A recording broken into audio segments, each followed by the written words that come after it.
Sir මේවා මෙහෙම පාරේ කතා කරන්න බෑ.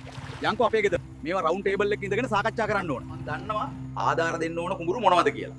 මම මේ ගමේ ගොවි සංවිධානයේ ලේකම්. ඊට උදේ ගෙනත් දෙන්නම් ලිස්ට් එක. සර් මාත් එක්ක ඉන්නවනම් මොනවද කරන්න බෑ. මොනවද බ්‍රෝ කියන්නේ? වා කියන දෙයක් තමයි. මගේ ලොකු අයියගේ කුඹුරු ටිකයි පොඩි අයියගේ මගේ තව ඉන්නවා උන්ගේ කුඹුරු ටිකයි පූර්ණ හානි දානවා. ආය ඔය අපහු වපුරන උඹල්ලා පූර්ණ හානි දානවා. අනිත් ඔක්කොම අර්ධ හානි හරි. මන් දෙන්නම් නියමෙට. ඔබ කියන දෙයක් තමයි. එහෙනම් ජය වේවා. දන්නවනේ මගේ වැඩේත් වෙන්න ඕන. හරි. උල ගහන්න නැතුව වැඩේ කරපන්. මගේ ජොබ් එක නැති කරන්න නැතුව. උන්ට දුන්නා නම් ඇයි අපට නැත්තේ? අපේ කුඹුරුත් පාළු වෙලා. මොකෝ මහත්ය ප්‍රශ්නේ? මහත්ය අපේ කුඹුරු පාළු වෙලා. අපිට කිසි සරණක් නැහැ. කුඹුරු පාළු වෙච්ච නැති වුණොත් ආධාර අරන් මේක අසාධාරණයි. මොකද්ද ওই තමුසේ අර කරලා තියන්නේ? තමුසේ කොහොමද කුඹුරු බැලුවේ? ඇස් කටේ දාගෙනද?